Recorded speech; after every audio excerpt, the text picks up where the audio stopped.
Bismillahirrahmanirrahim.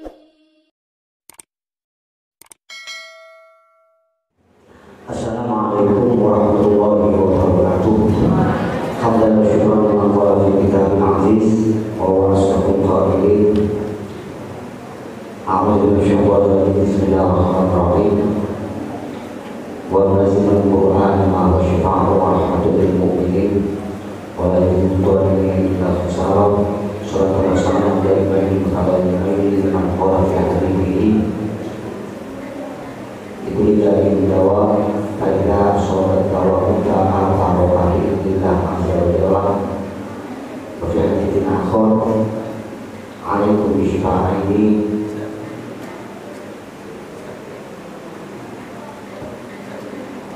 ala asal wal Qur'an wa ala alihi wa ashabihi mujahidin at-thalihin la hawla wa la quwwata illa billahil aliyyil azim.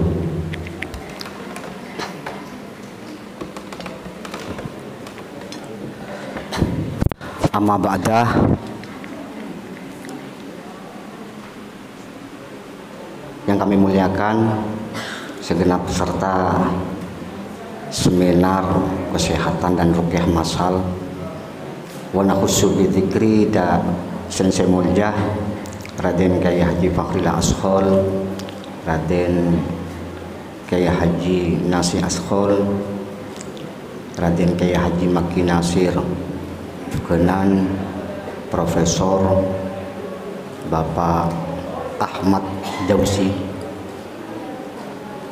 wa nakhussu bi dzikri da Sensei Muljah Bapak Haji Suyono Escape MSMM selaku Ketua Dinas Kesehatan Kabupaten Bangkalan ataupun yang mewakilinya, hadirin wal hadirat, peserta seminar yang tidak bisa saya sebutkan satu persatu, kesemuanya kami cintai. Bil ikhtisar wal iktifa, kalau singkat bisaos, bahasa Madura tangki bisa dipahami tangki. Alhamdulillah.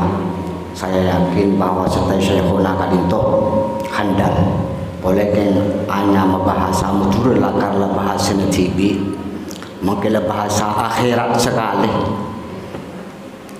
Saya lakar teti komunitas nengisor kenika kan bahasa Arab. Nikah jumpa hamando kebeter. Kangkui menyingkat bektoh. Alhamdulillah. Dan kesempatan si sangat mulia, bulan semulja bektoh sesangat agung kalau sampai ta'adun saja takdir tining Allah bisa hadir hadir nang kadin tu majelis mukumanter abektai mahbon manfaat barokah utamaipun barokah dari syekhina wa murabbi ruhina al-alim al-allamah Syekhuna Muhammad Khalil bin Abdul Latif Bangkalan wa usulihi wa furu'ihi. Amin ya rabbal alamin. Akati si ampon isinggung bahwa mungkin la ampon viral tentang ruqyah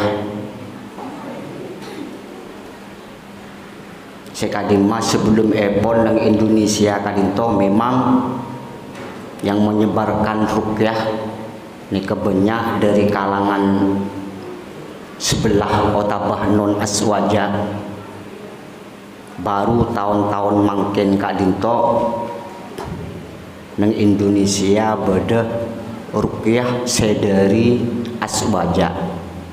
Tentu kadinto tujuepon tada lain kangkui meluruskan ruqyah yang dibawa oleh mereka yang mana banyak beranggapan bahwa ruqyah identik dengan kesurupan. Itu adalah kesalahan fatal menurut pemahaman dari ahli sunnah wal jamaah. Napa boleh nang Bangkalan Kak Dinto tempat kadinto gudang dari ruqyah, gudang spiritual, gudang amalan-amalan dari amalan ahli sunnah wal jamaah. Perlu diketahui sebelum membahas tentang ruqyah, alhamdulillah kami di Bangkalan sudah mempunyai pengurus anak cabang 15 kecamatan, kurang lebih 500 praktisi ruqyah dari ruqyah aswaja, bukan ruqyah azwaja, bukan. Santai Pak Keza ini kepas bergetar, mantap. Punten dari aswaja, bani azwaja. Alhamdulillah, semangat tangki.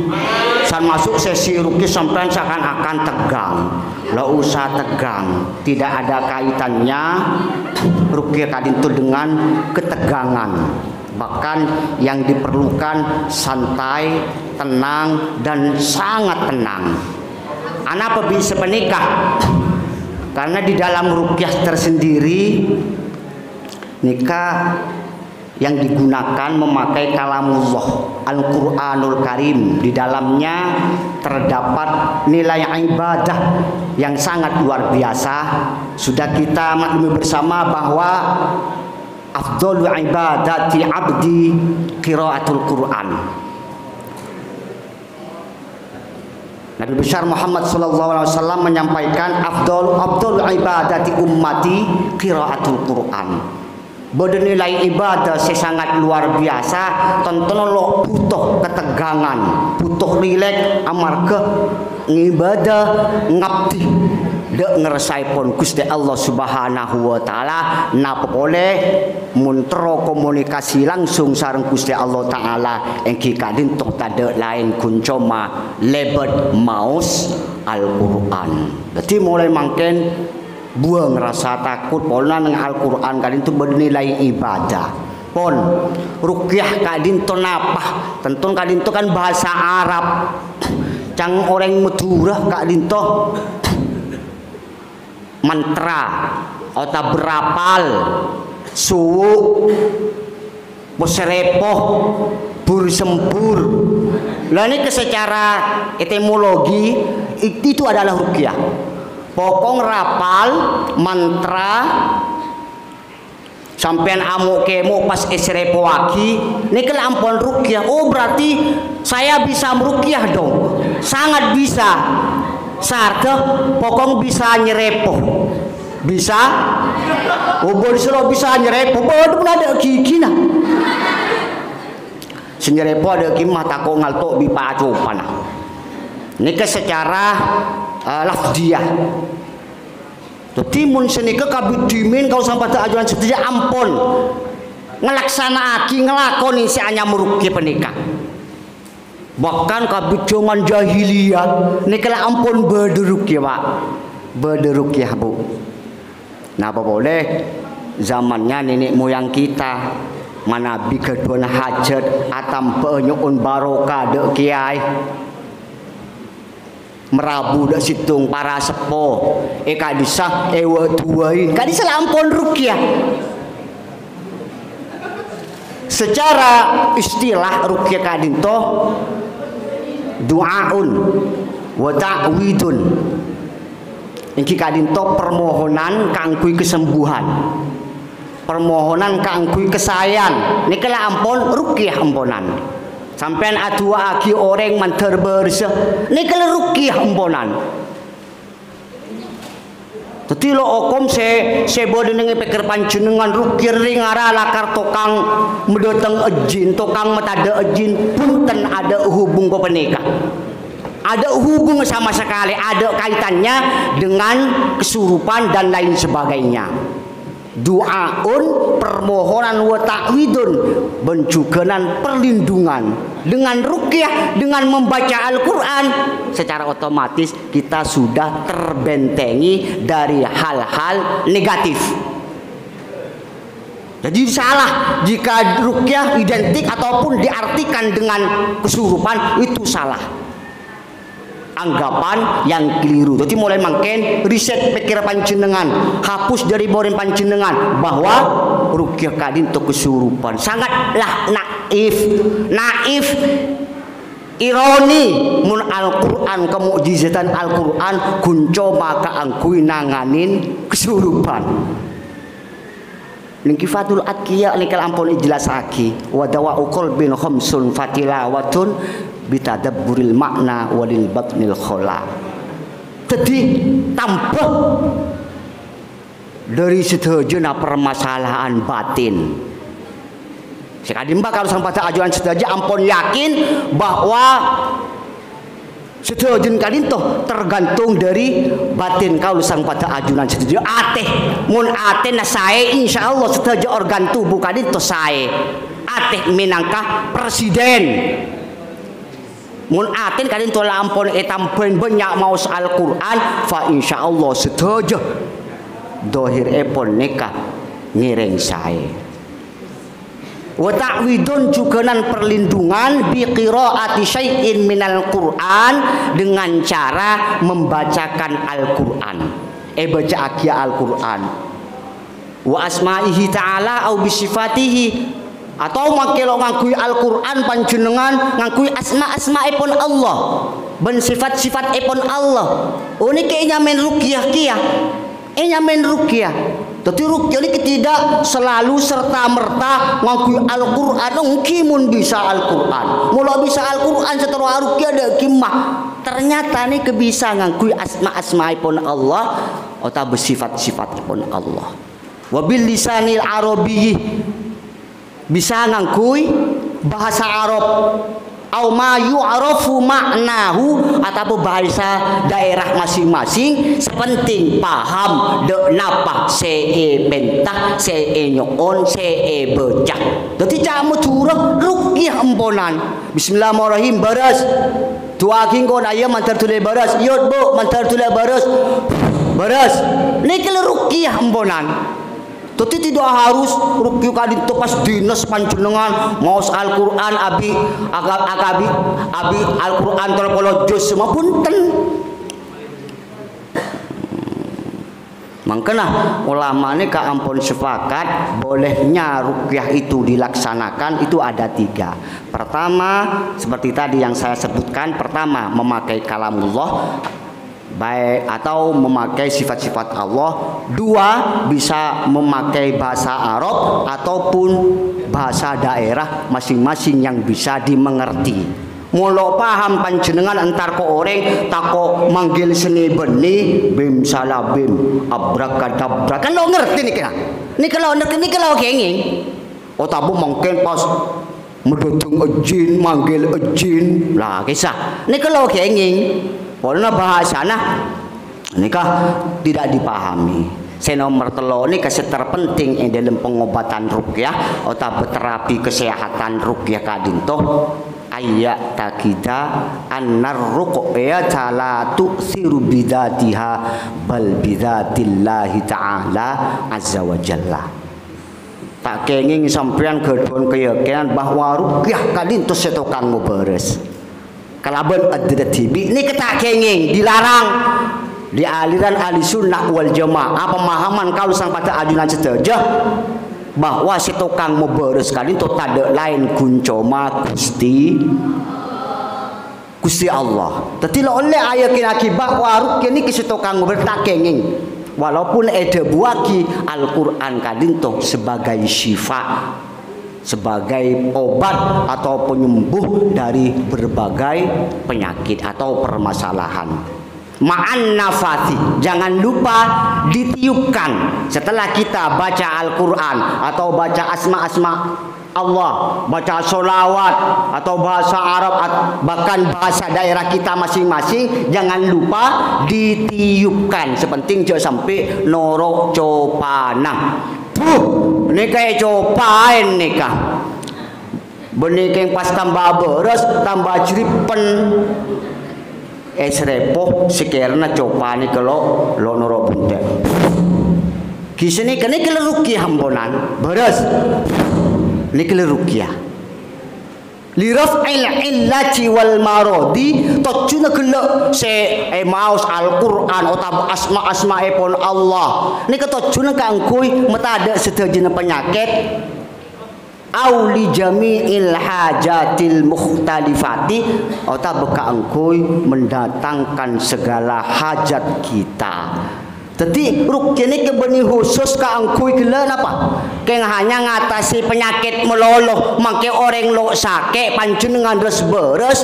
Nek bisa ruqyah. Ada salena, ada efek mudorot epon dalam ruqyah dalam maus Al-Qur'an. Mumpas gula maus ruqyah atau maus Al-Qur'an kesurupan tentulah nang penduka itu banyak orang kesurupan san bojen ngaji Yasin maca lagi abon sepetor ternyata punten bahkan kejembar de abe iki apa punten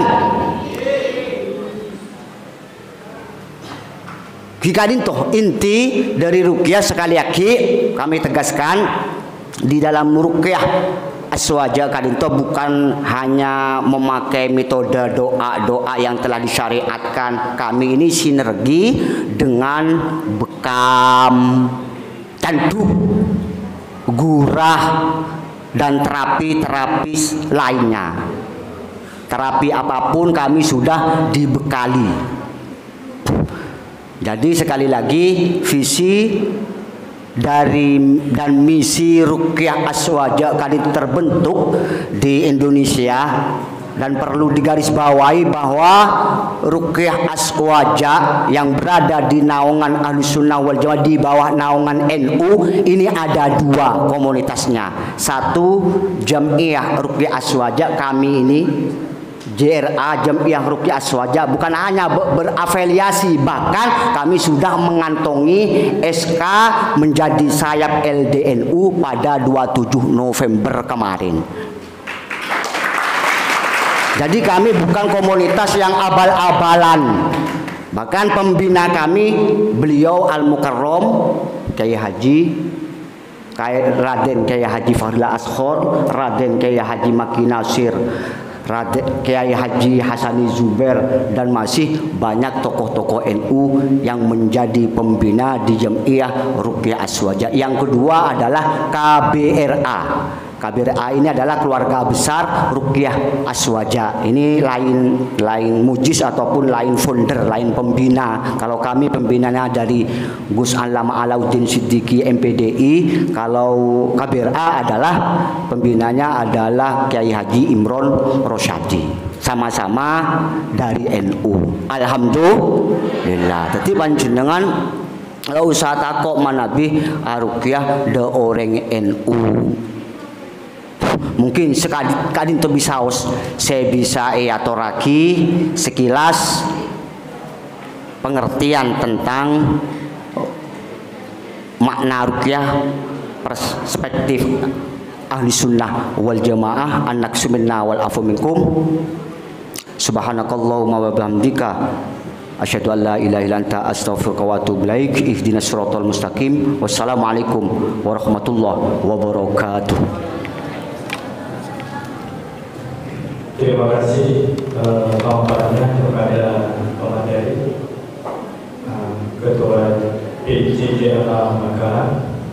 Kami simpulkan dari beberapa yang disampaikan bahwasanya ini adalah berhubungan dengan kesehatan, makanya yang menyelenggarakan adalah divisi kesehatan. Kemudian dari dinas kesehatan perlu kami jelaskan apa yang akan disimpulkan dari apa yang pemaparan dari pemateri, bahwasanya ini sepakat para ulama dalam menyikapi sakit, penyebab orang sakit ini telah diklasifikasi. Imam Abu Ma'syar Al-Falaki dalam bukunya mengklasifikasi menjadi 8. Salah satu penyebab orang sakit ini adalah darah. Kemudian faktor pikiran, ada yang faktor sihir, ada faktor jin, ada faktor virus, ada faktor air dan lain-lain. Ini adalah klasifikasi yang telah disampaikan oleh ahli astrologi, dan ini juga banyak dipakai oleh para ulama dalam mengidentifikasi sakit.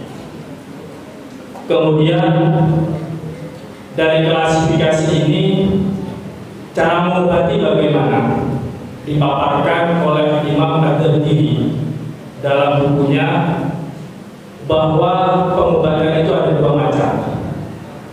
Yang pertama menggunakan ruqyah, dan yang kedua menggunakan medis.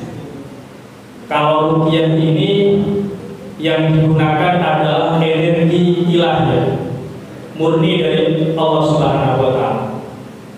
Jadi si margi, si peruqyah tidak tahu bagaimana dasarnya, bagaimana tahu. Yang penting dia melaksanakan perintah Nabi, yang penting dia melaksanakan perintah Quran, membacanya, sembuh atau tidaknya Allah yang Maha tahu.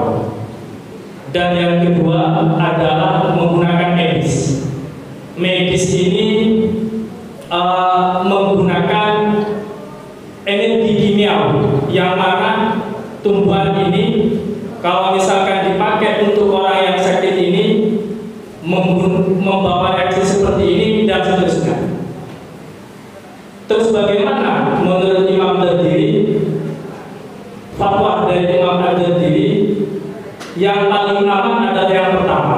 Bukan kami karena praktisi ruqyah kemudian mengkampanyekan yang pertama, tidak. Ini adalah fakta.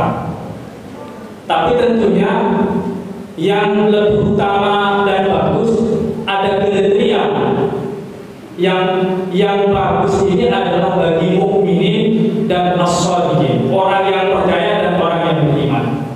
Kalau tidak percaya dengan bacaan-bacaan, tidak begitu bermanfaat. Lebih kepada medis, karena medis ini adalah reaksi kimiawi yang secara kasat mata ini bisa tampak menurut medis. Menurut medis, perlu kami garis bawahi menurut medis.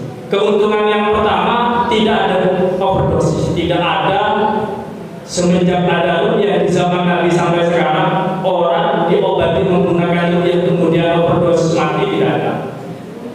Kalau menggunakan medis, salah tempat, salah ukuran, salah pemasangan, ini bisa mengakibatkan berbahaya. Ini yang perlu kami simpulkan dari apa yang disampaikan oleh pemateri. Selanjutnya,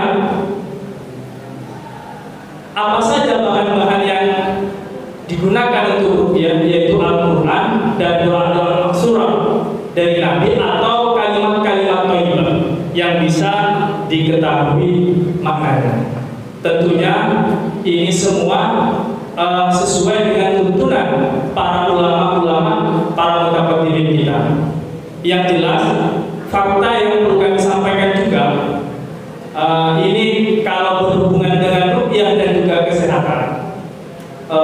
Dulu kalau orang ini sekolah waktu SD tahun semenjak merdeka sampai tahun 90-an, ini masih ada semacam asumsi pokok dari Dinas Kesehatan khususnya dan juga pembelajaran di sekolah-sekolah bahwa makanan sehat itu adalah terdiri dari kumpulan 4 sehat 5. Ini semua tahu. Tapi untuk di atas tahun 2000-an ini sudah ada dipakai. Karena konsep itu yang membuat adalah orang Amerika, dan kebetulan menurut ilmu sains modern ini tidak digunakan.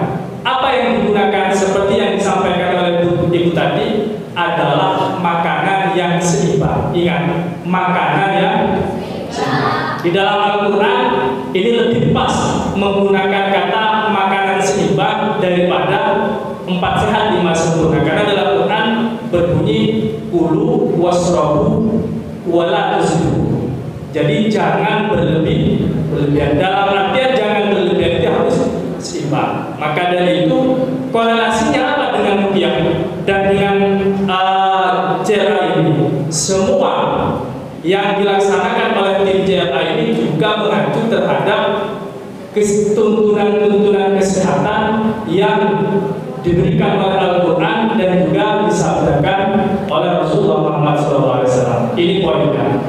Maka dari itu kalau mau mempelajari secara lebih detail, ini rekan panjang, baik dari ilmu kesehatan dan lain sebagainya. Tentunya yang perlu kami tegaskan, ruqyah ini sesuai yang disampaikan oleh pemateri bukan hanya kesurupan, tapi metode kesehatan, bagaimana memperbaiki pikiran kita dan lain sebagainya. Dipersilakan bagaimana mahasiswa yang ingin menanyakan terkait materi, mau dibatasi atau bagaimana pemateri? Ini batasi saja. Dibatasi. Berapa orangnya? Berapa? 3.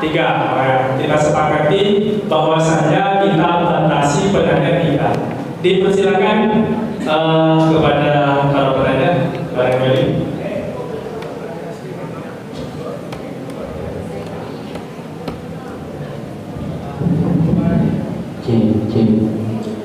Bismillahirrahmanirrahim. Assalamualaikum warahmatullahi wabarakatuh. Terima kasih moderator waktunya. Sebelumnya perkenalkan, nama saya Faisal Syafi'i dari mahasiswa Stres Penawali Bangkalan, Prodi Pendidikan Bahasa Arab semester 6. Di sini kami ingin berkonsultasi, mumpung ada ketua dari JLA Aswaja.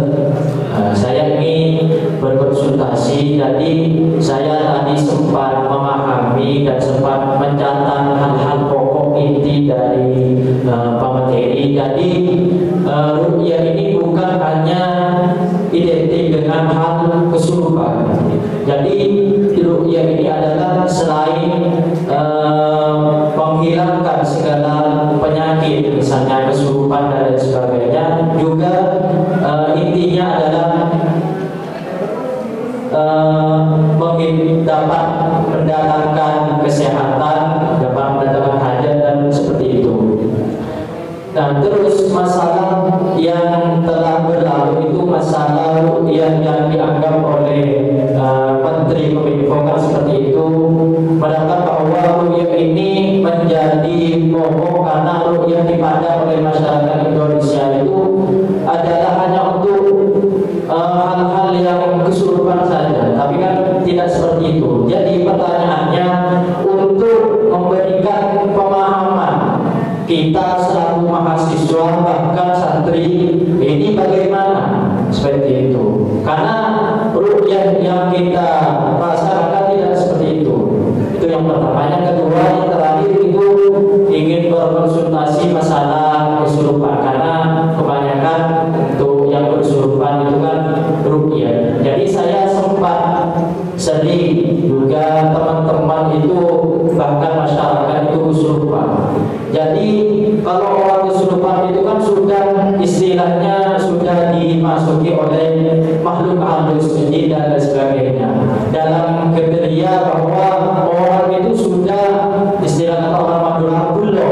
Jadi bisa saja sekarang sembuh di ruqyah, bisa saja 2 minggu, 3 minggu, 5 minggu yang akan mendatang sudah bisa dimasuki lagi. Yang tadi sudah istilahnya orang Madura Bulo.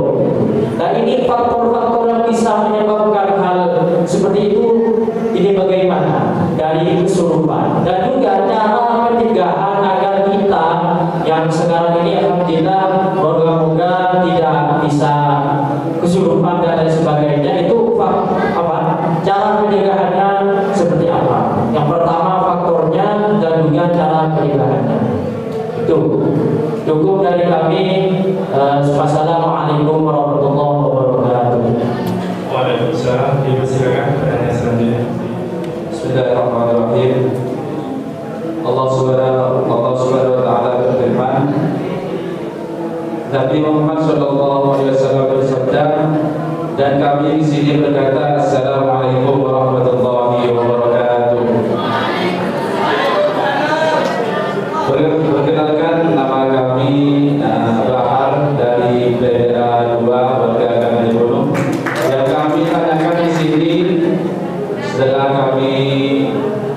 dengan dari pemilihan utama dari tadi ada di NU itu ada 2 organisasi ruqyah, di antaranya KBRA dan GRA. Tentang beda ruqyah atau ada perbedaan antara ruqyah GRA dan KBRA ini di mana? Dan yang kedua, bagaimana mengatasi problematika ruqyah aswaja ini ketika kami ikuti dari pelatihan sebelumnya, dan juga ada santri di sini yang memahami bahwa ketika orang yang mengikuti pelatihan ruqyah ini bisa menjadi kesurupan itu. Nah, untuk mengatasi problematika ini bagaimana? Mungkin itu yang dapat kami sampaikan. Assalamualaikum warahmatullahi wabarakatuh. Silakan, mungkin ada yang dari Putri barangkali ingin menyampaikan sebuah pertanyaan.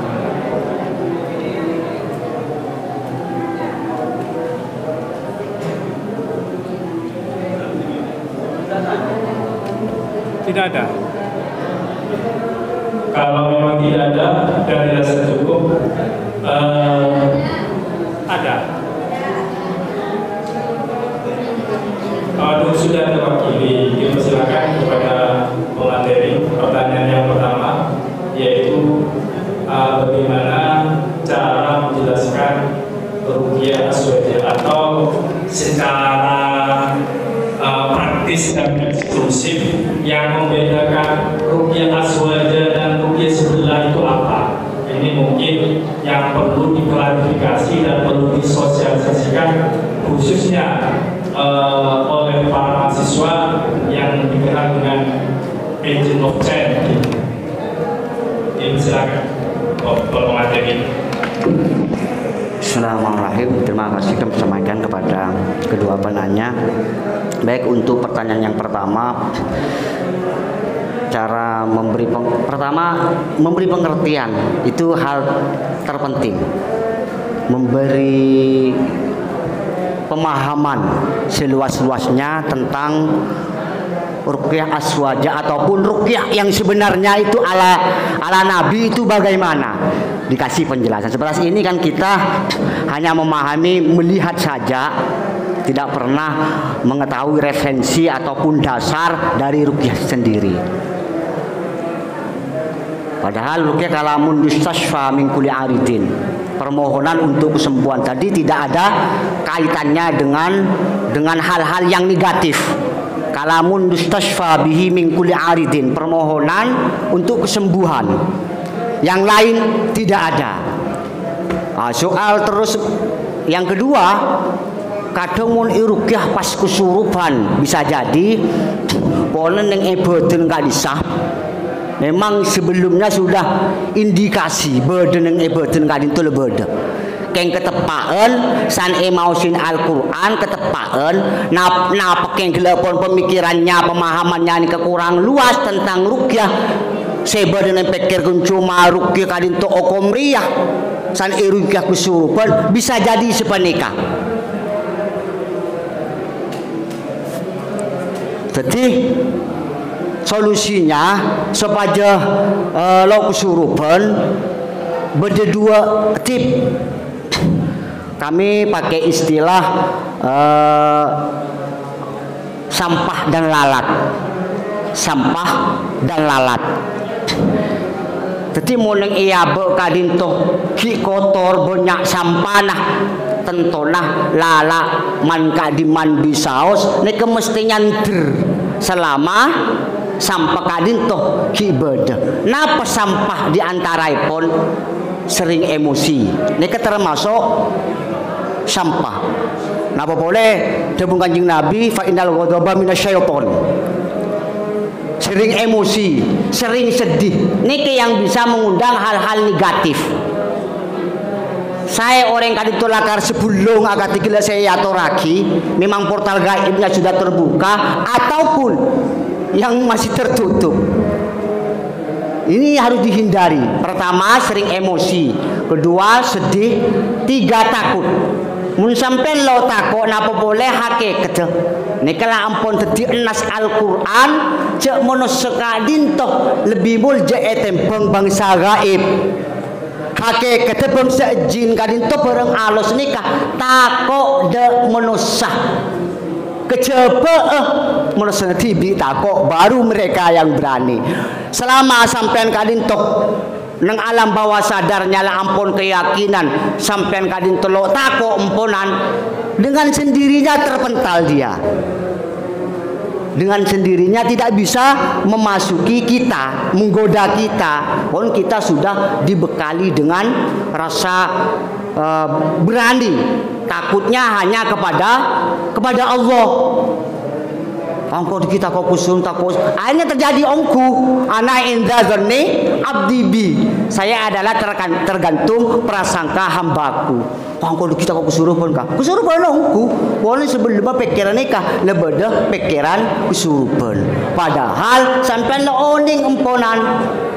Ruqyah ada hubungan dengan kesurupan. Kalamun yustasfa bihi min kulli abidin. Kangkui penyembuh dari semua permasalahan. Ada hubungan, ada kait kesurupan ya. Ada hubungan. Pon itu mungkin solusinya. Tapi harus 4 hal ini kotu dijaga. Situng emosi, sedih, takut. Yang keempat adalah ghaflah ataupun kosong. Cok seringan melamun panjenengan. Sering melamun, menyendiri. Ini kecil hindari. Niki ya saya bisa ngundang lalat-lalat hinggap di tubuh kita. Jadi untuk pemeliharaan siapapun itu, baik yang sudah indikasi sering kesurupan, 4 hal ini dilakukan, insya Allah dengan sendirinya akan terpental atau kuat. Terus mungkin itu sudah ya, yang itu perbedaan dengan KBRA dengan JRA. Ya, itu tidak ada perbedaan satu sanad. Cuman mungkin di keorganisasiannya itu tidak sama. Jika di KBRA itu dilarang mengadakan ruqyah massal kecuali mendatangkan guru besar Kiai Imron Rosyidi. Kalau di JRA tidak, ditekankan untuk mengadakan ruqyah massal walaupun 1 bulan sekali. Cuman bedanya mungkin di keorganisasiannya. Sama, sanadnya sama, kita sama. Gus Alamah dengan Kiai Imron ini sanadnya sama, metodenya semuanya hampir sama. Memang satu sanad. Yang terpenting sama-sama berhaluan Ahlus Sunnah wal Jamaah. Jadi tidak ada bedanya, namun keorganisasiannya yang mungkin yang berbeda. Mungkin sudah cukup. Terima kasih. Kami simpulkan dari apa yang disampaikan oleh pemateri bahwasanya terkait apa yang secara konkret yang membedakan ruqyah aswaja dan non-aswaja. Ruqyah aswaja ini adalah intinya pengobatan dan menimbulkan sebuah kebaikan. Sedangkan non-aswaja ini cenderung kalau kita lihat di TV itu menuduh yang lain sendiri, misalkan oh ini kesurupan gara-gara amalan-amalan ini. Di ruqyah aswaja tidak, mau amalan apapun dipersilakan dan dimulai. Itu yang perlu dicatat. Dan juga ruqyah non-aswaja yang sering tampil di TV itu biasa menampilkan kebohongan untuk bagaimana ini menarik dan ratingnya tinggi bisa ditonton orang. Padahal orang yang tidak kesurupan dipaksa untuk kesurupan atau bahkan didatangkan jinnya. Itu biasa dalam ruqyah-ruqyah di luar aswaja. Kalau aswaja tidak, memang murni bagaimana kita memohon kepada Allah. Apabila dalam tubuh kita ada jin, mudah-mudahan dikeluarkan. Apabila ada penyakit, mudah-mudahan disembuhkan. Itu saja. Dan juga ada doktrin yang salah.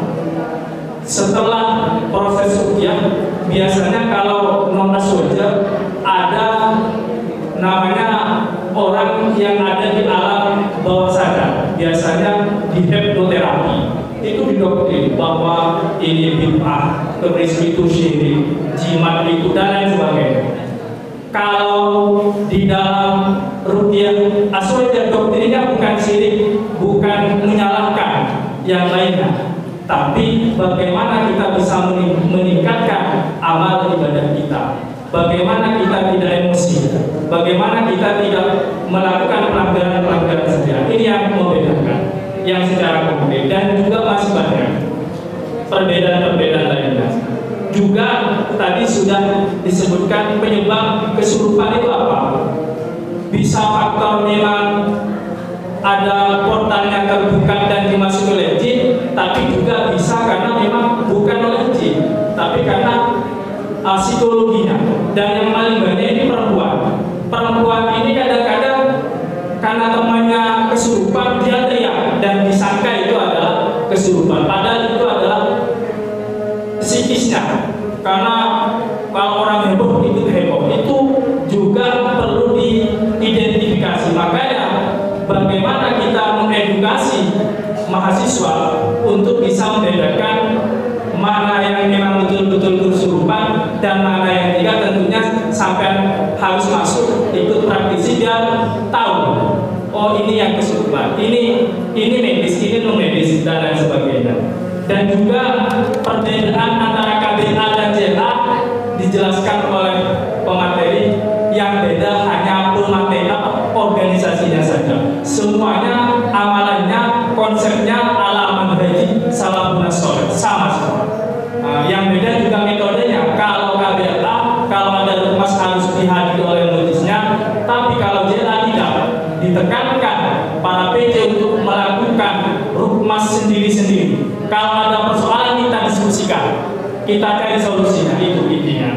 Dan yang terakhir, program praktisi yang kesurupan bagaimana? Ya seperti tadi, memang salah satu aturan di JLA, kalau mau lulus menjadi tim, ini harus diterawang dulu oleh muridnya, A atau B. Kalau A itu berarti dirinya bersih dan berhak untuk meruqyah orang lain.